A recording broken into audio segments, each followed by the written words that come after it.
Bismillahirrahmanirrahim. Assalamualaikum warahmatullahi wabarakatuh.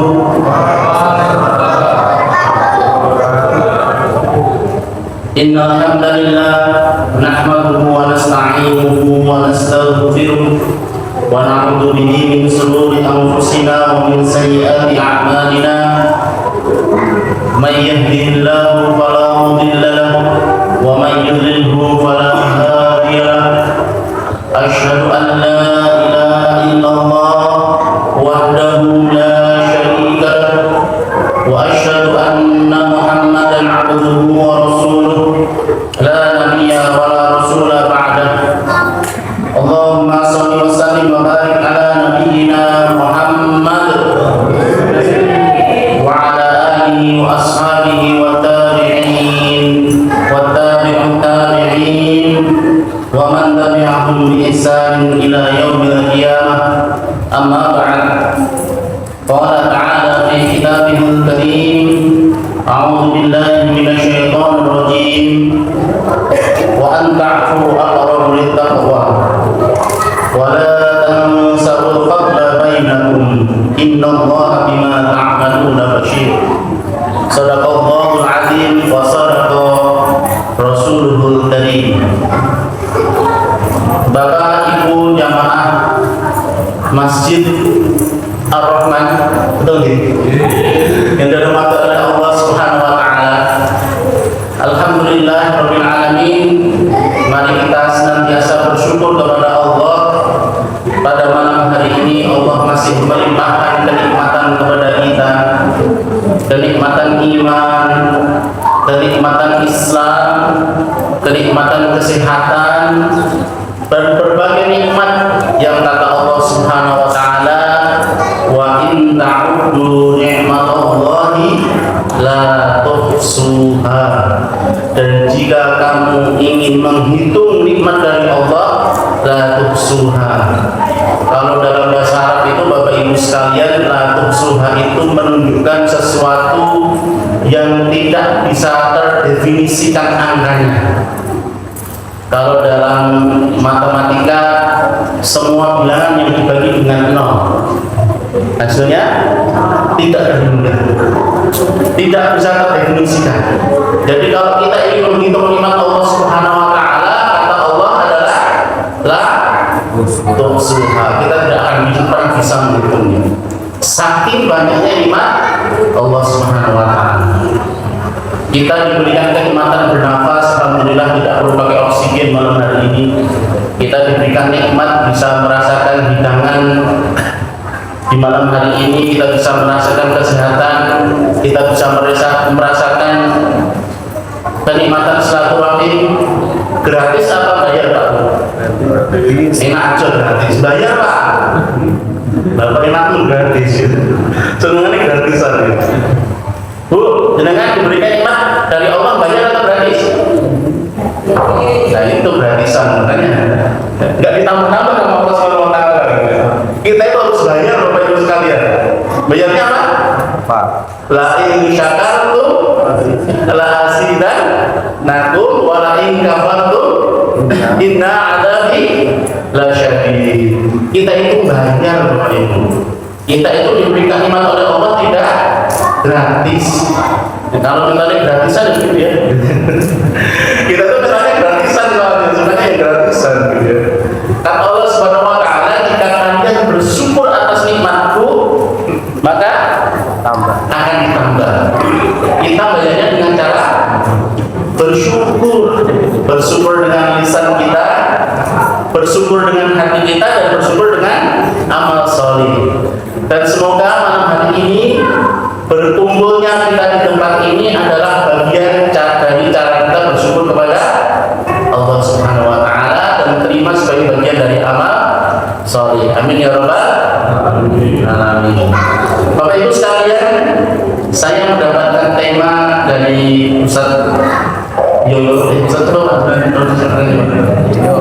Radio, Ustaz Yoyo, Ayo, nama Dul. Temanya adalah mengatasi Ada banyak konflik kok Mas. Saya yakin kalau ada di sini tuh nggak ada konflik kok gitu. Malah di luar sana yang banyak konflik gitu. Ya, tapi nggak apa-apa ya, kita bahas itu sebagai bagian dari pengetahuan kita, dan semoga nanti Bapak Ibu sekalian, kalau panjenengan semua rukun-rukun semua, amin. Insya Allah saya harus, kalau saya ke masjid, saya ke majelis ilmu, insya Allah rukun aku suami istri Bapak Ibu. Amin ya. Ya kalau ada kisah-kisah sedikit ya biasa gitu ya. Kalau ada konflik itu berarti masih ada komunikasi Bapak Ibu. Dengan itu tidak, dengan sama yang namanya Pak Budi orang Irian Jaya ada konflik nggak Pak? Pak Budi sekarang tinggalnya di Irian Jaya, ada konflik nggak? Enggak. Waktu itu Pak? Enggak ada. Kenapa Pak? Enggak kenal, enggak ada komunikasi gitu ya. Kita itu selama hidup di dunia, selama berkomunikasi dengan orang lain, entah itu suami kita, entah itu istri kita, entah itu tetangga kita, entah itu teman kantor, entah itu teman bisnis, pasti ada konflik. Kenapa? Karena masih ada komunikasi. Jadi kalau nggak ada komunikasi, malah nggak ada konflik sama sekali. Kalau nggak kenal kan kita nggak ada konflik. Karena kita kenal, maka kita mesti ada konflik. Tapi yang penting bagaimana konflik itu tidak menimbulkan sesuatu yang masalah, tidak menimbulkan sesuatu yang lebih. Jadi kalau dengan semua rukun hari ini, maka semoga nanti kalau ada tetangganya, ada saudaranya, ada teman kantornya yang sedang uring-uringan dengan pasangannya, dengan keluarganya, bisa membantu untuk merukunkan. Kenapa Bapak Ibu? Kasta tertinggi setan itu Bapak Ibu semua, kasta, jadi mereka punya kasta Bapak Ibu. Kasta tertinggi setan itu adalah namanya jin yang namanya dasim. Ini kasta tertinggi. Tugasnya apa? Bukan menggoda orang yang sholat, bukan menggoda orang yang puasa, bukan menggoda orang yang zakat haji, bukan. Tapi karena kasta tertinggi prestasi seorang anak buah iblis itu adalah ketika bisa menentukan rumah tangga. Jadi istri saya itu seorang konselor keluarga. Saya waktu beliau memutuskan untuk menjadi konselor itu, saya mungkin sudah siap jadi tempat sampah gitu. Dari tempat curhatan orang-orang, saya punya masalah begini, masalah begitu gitu ya. Pernah beliau gitu. Padahal saya sendiri yang S2 psikologi, Bapak Ibu tidak terlalu minat untuk menduduki masalah itu. Istri saya yang S1 malah berminat untuk menduduki itu.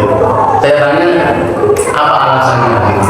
Katanya kalau kita bisa menentukan dan bisa melawan jin yang kasta yang paling tinggi gitu ya, jin dasim, maka itu juga prestasi yang luar biasa di hadapan Allah Subhanahu wa taala gitu ya.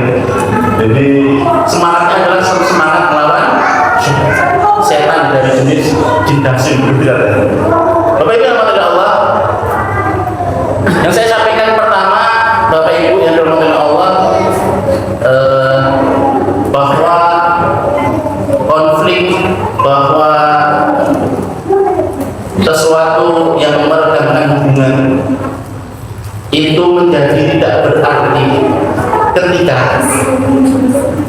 atau efeknya tidak akan terlalu besar, bahkan pasti ada jalan keluarnya ketika tujuan kita berumah tangga itu adalah tujuan karena Allah Subhanahu wa taala.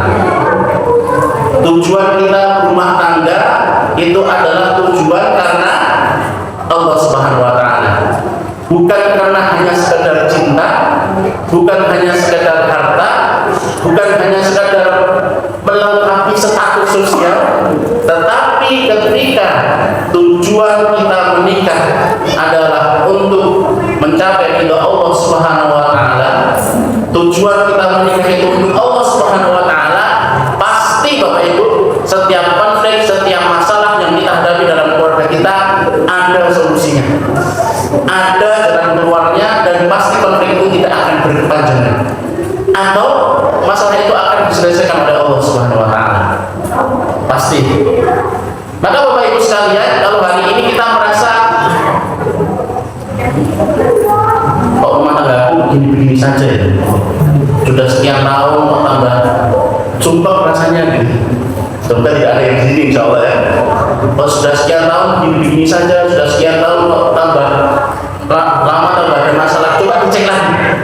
Dulu tujuan menikahnya apa? Tujuan menikahnya apa? Belum jadi masalahnya ada di sini. Kalau tujuan menikahnya itu belum lurus, mari kita luruskan bahwa tujuan saya menikah, tujuan saya berumah tangga itu karena Allah Subhanahu wa Ta'ala. Mungkin kalau saya ceritakan bahwa itu tidak pernah mengalami masalah sehebat Nabi Ibrahim alaihissalam. Ini kan bulan Dzulhijjah, bulan haji, dan sebentar lagi kita kurban. Nabi Ibrahim itu mempunyai kisah yang luar biasa, tidak hanya dari sisi haji dan sisi kurban, tetapi mempunyai pelajaran rumah tangga yang luar biasa. Bapak Ibu yang dirahmati Allah, Nabi Ibrahim alaihissalam itu mempunyai istrinya berapa? Dua. Nabi Ibrahim istrinya berapa, Bu? Dua. Yang pertama namanya Sarah, yang kedua namanya Hajar. Sarah itu Bapak Ibu sekalian adalah model perempuan paling cantik yang ada di muka bumi ini. Jadi kalau model laki-laki paling tampan itu adalah Nabi Yusuf, maka model perempuan paling ideal itu adalah Sarah. Maka kalau dengan masih ingin anak perempuan, ini nama dengan Sarah. Nanti jadi anak yang paling cantik, ya, paling solihah, paling baik budinya, paling baik akhlaknya, namanya Sarah. Sampai-sampai kalau orang Jawa itu menyebutnya apa ya, sakti Bapak Ibu. Jadi perempuan cantik, solehah, dan bahasanya punya kesaktian. Ketika Nabi Ibrahim berdakwah di Mesir, karena saking cantiknya Sarah, Raja Mesir itu tertarik kepada Sarah ini. Si Raja Mesir ini Bapak Ibu sekalian, dia mempunyai hobi yang agak aneh. Dia hanya mencintai istri orang.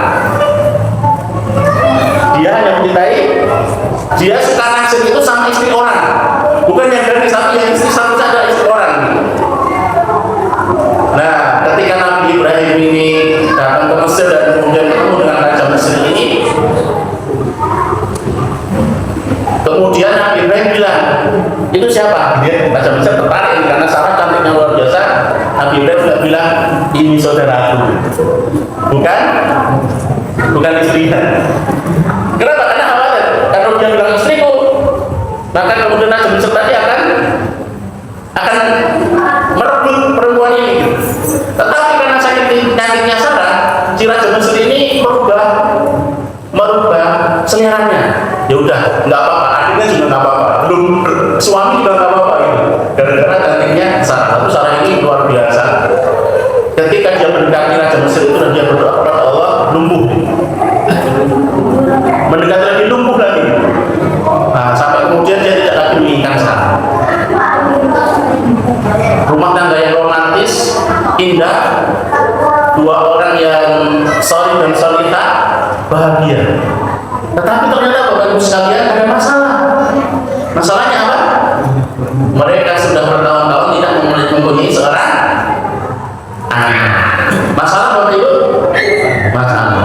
Kurang lebih sudah 7 tahun Ibrahim dan Sarah itu menikah, tetapi tidak mempunyai anak. Masalah pertama. Kalau kita mungkin nggak terjadi konflik gitu ya. Tengok di karo tomboni, tengok di karo tomboni, tengok di karo tomboni. Kapan punya anak? Gitu. Kapan punya omongan? Gitu. Nah, ini Nabi Ibrahim bisa. Tapi karena ini seorang nabi, beliau punya anak itu bukan untuk sekedar memuaskan perasaan ingin punya anak saja, Bapak Ibu sekalian. Nabi Ibrahim itu ingin punya anak dengan satu tujuan. Nah ini tujuannya adalah apa? Agar ada yang nanti melanjutkan dakwah beliau. Karena beliau sudah berusia sepuh, Waktu itu kalau tidak salah di sana 80 tahunan begitu. Kalau beliau meninggal dan belum punya keturunan, beliau khawatir tidak ada yang meneruskan dakwah. Sarah sebagai seorang istri yang salihah bisa melihat suaminya yang gelisah. Sarah ini mempunyai seorang murid. Kalau di beberapa riwayat dikatakan sebagai budak atau khadimah. Tapi ada seorang ustaz yang kemudian menerangkan di riwayat terakhir itu ternyata beliau muridnya. Muridnya namanya Hajar. Seorang perempuan salih ya, yang dihadiahkan oleh Raja Mesir tadi. Salah satu anaknya untuk belajar hikmah dari keluarga Nabi Ibrahim. Sekali lagi Bapak Ibu sekalian, ada konflik, tapi karena tujuannya Allah Subhanahu wa taala, konflik ini kemudian bisa teratasi dengan penuh sukarela. Sang istri kemudian berkata, Mas Ibrahim, jangankan membutuhkan penerus dakwah. Saya sudah sepuh, saya sudah tua, tidak mungkin mempunyai seorang. Sudah tidak mungkin. Sampai sekarang belum punya seorang putra. Dengan butuh penerus dakwah, gitu ya, di bahasa kita itu. Bagaimana kalau dengan menikahi Hajar? Bapak senyum-senyum, Pak. Berharap itu dulu, Pak. Ya. Kalau tujuan di depan Allah, boleh jadi itu akan terjadi, Pak. Ya, boleh jadi ya. Tapi tujuannya Allah Subhanahu wa taala, Sarah itu sampai mengorbankan. Mana ada sih perempuan yang mau suaminya menikah lagi poligami? Ada nggak, Bu? Ada, Bu? Nggak ada. Ada, bukan suami saya yang penting gitu. Ada yang penting bukan suami saya gitu. Ini deh, disuruh menikah ini, disuruh menikah atas pilihannya sendiri, atas pilihan cara sendiri. Ya, Ibrahim yang mau bercanda mau gitu ya, tenang pora gitu. Tapi akhirnya menikah. Ternyata Bapak Ibu sekalian 1 bulan setelah menikah Hajar hamil. Kira-kira gimana perasaan Sarah dulu? Kalau di Sarah gimana Bu rasanya tuh? Cemburu, apalagi ya? Sakit hati. Ya Allah, saya sudah menikah bertahun-tahun dan dikasih anak loh. Ini manduku yang baru menikah sebulan sudah hamil. Saking cemburunya Sarah, ya, saking cemburunya Sarah, kemudian Allah memerintahkan Nabi Ibrahim. Wah, ini ada solusi, ada solusi, Pak. Kalau tujuannya Allah Subhanahu wa taala, itu ternyata Allah yang ngasih solusi. Ngasih solusinya apa? Kamu bawa Hajar jauh dari Sarah, tempatkan di sebuah tempat bernama Bakkah, yang kita sekarang kenal dengan Mekah. Nabi Ibrahim saat itu tinggal di Palestina. Mekah itu jaraknya sekitar 1000 km dari Palestina atau 1300 km. Hajar yang saat itu punya anak kecil namanya Ismail diajak hijrah oleh Ibrahim alaihissalam menuju tempat bernama Makkah dari tidak naik pesawat, tidak naik kereta cepat karena waktu itu tidak naik mobil, tapi jalan kaki selama satu bulan. Di sepanjang perjalanan, saking ada Hajar ini tidak pernah tanya sama suaminya, kita mau kemana sih Pak? Tidak ada gitu ya. Kita mau kemana toh? Kita itu pokoknya nih disuruh ayo ikut kita ikut aja, taat sama suaminya. Sampai di tempat itu karena Ibrahim itu sudah kehilangan kata-kata sebenarnya. Jadi beliau itu tidak mengatakan apa-apa bukan karena tidak sedih, bukan. Karena saking sedihnya itu beliau bingung mau mengatakan apa kepada istrinya Hajar ini. Ini mau tak omongnya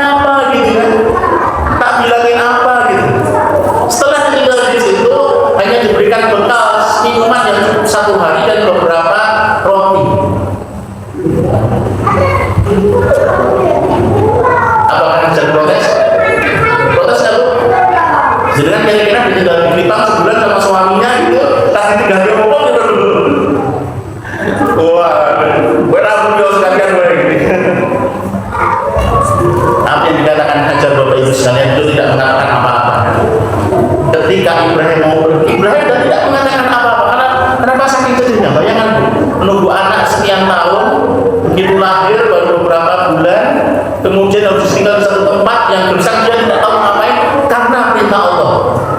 Karena perintah Hajar, istri yang taat, dia tahu bahwa suaminya seorang nabi, dia harus taat, dan juga tidak protes apa. Ketika Nabi Ibrahim itu kemudian mau pergi, beliau menarik surban. Nabi Ibrahim kemudian, apakah Allah yang memerintahkanmu? Matanya itu doang. Tidak, Ibrahim terus ini tinggalannya apa nih? Berarti tinggal 10 juta atau 20 juta gitu ya. Berarti tinggal ATM atau emas, belian gitu. Cuma tanya, apakah Allah yang memerintahkanmu? Nabi Ibrahim cuma menjawab, tidak panjang-panjang. Nah, iya. Selesai. Nabi Ibrahim pergi. Sekali lagi bukan Nabi Ibrahim tidak sedih karena beliau sudah tidak mampu berkata apa atas perintah. Taat saja sama Allah Subhanahu wa Ta'ala. Akhirnya kita tahu sejarah berikutnya bagaimana Sarah Hajar berlari mencari air dari Bukit Sofa ke Bukit Marwa yang sekarang dikenal dengan ibadah sa'i, ya. Kemudian ditemukan air di bawah kaki Ismail, ya, yang dinamakan air Zam-Zam dan seterusnya. Kemudian jadi peradaban baru. Itu karena taat kepada Allah Subhanahu wa Ta'ala. Dan berapa tahun Bapak Ibu Nabi Ibrahim itu meninggalkan Ismail? 13 tahun. 13 tahun baru Nabi Ibrahim menjenguk kembali anak dan istrinya. Kira-kira kalau perempuan sekarang Bapak Ibu ditinggal sendiri 14 tahun, dia bilang apa ya sama anaknya?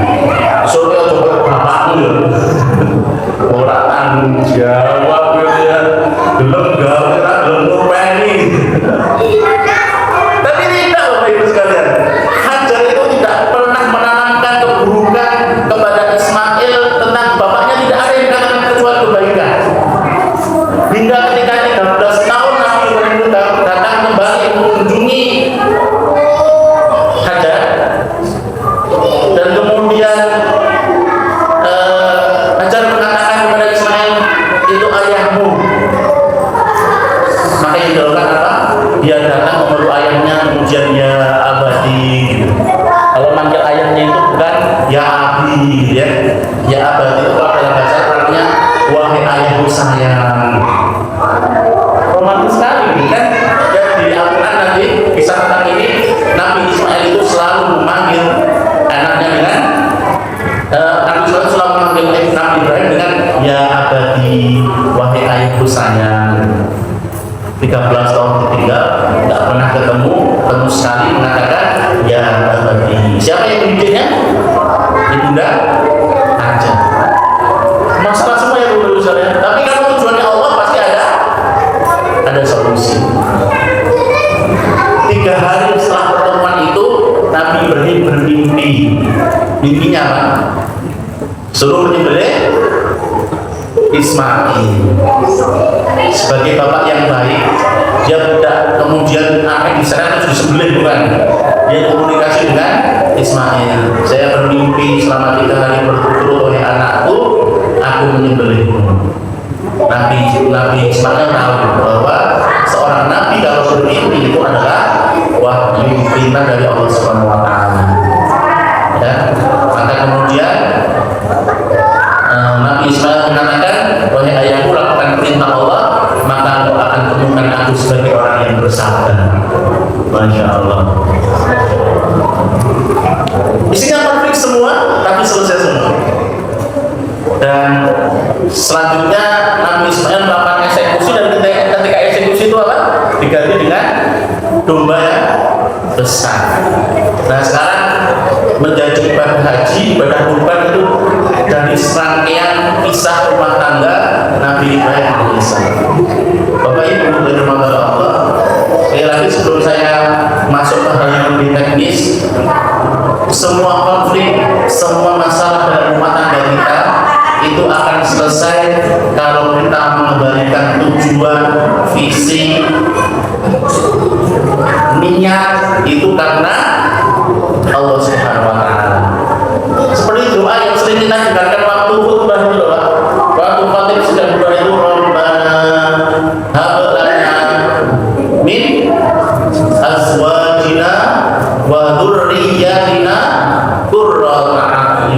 waj'alna lil muttaqina imama. Itulah tujuan kita berumah tangga, Bapak Ibu sekalian. Betul? Tujuan kita berumah tangga itu bukan untuk duit, bukan untuk harta, ya, bukan untuk berlomba-lomba status sosial, bukan. Tapi Rabbana hab lana, ya Tuhan kami, berikanlah kepada kami min azwajina, dari istri-istri kami, wa dzurriyyatina, dan anak-anak kami, qurrata a'yun, menjadi penyejuk pandangan mata kami. Penyejuk pandangan mata itu diartikan pertama adalah mencintai Allah dan Rasulullah, yang kedua taat beribadah, yang ketiga akhlak yang baik, yang keempat berbakti kepada orang tua. Qurrata a'yun. Setelah itu tercapai apa? Waj'alna lil muttaqina imama.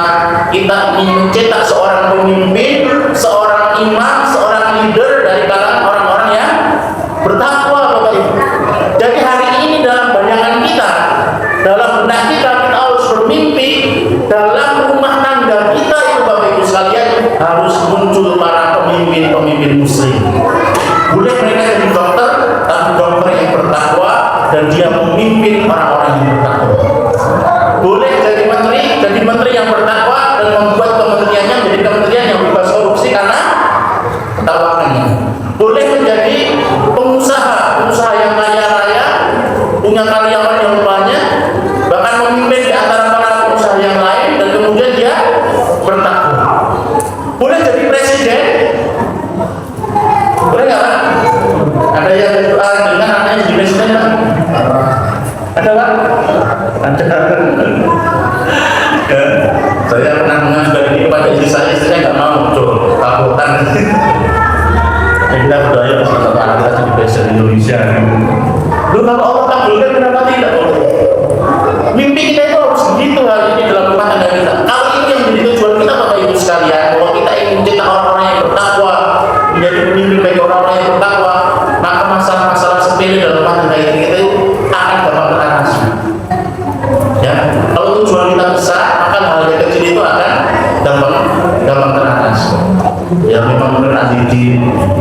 Ya, mungkin kadang-kadang dalam kondisi di bawah, mungkin dalam kondisi kan anak kita sakit, mungkin dalam kondisi ya macam-macam lah. Godaan dalam rumah tangga itu macam-macam gitu. Tapi insya Allah kalau tujuan kita besar, maka Allah akan membantu kita untuk mencapai tujuan itu. Nah, itu secara konsep. Ya, maka sekali lagi Bapak Ibu sekalian, yuk kita lihat selama ini kita berumah tangga dengan tujuan apa. Mungkin ada yang sudah lebih sepuh, senior daripada saya. Saya nikah di usia 24 tahun tahun 2011. Dan sekarang sudah 16 tahun. Mungkin jangan ada yang 50 tahun, ada Pak? Sudah ada mungkin ya? Ya, sudah lebih senior. Nggak apa kalau ini kemudian turunkan kepada anak cucunya. Nah, kalau berumah tangga, yuk cari tujuan yang lebih tinggi daripada sekedar untuk mencari status sosial, mencari duit, mencari harta. Tapi ini tujuannya apa adalah mencetak orang-orang yang bertakwa.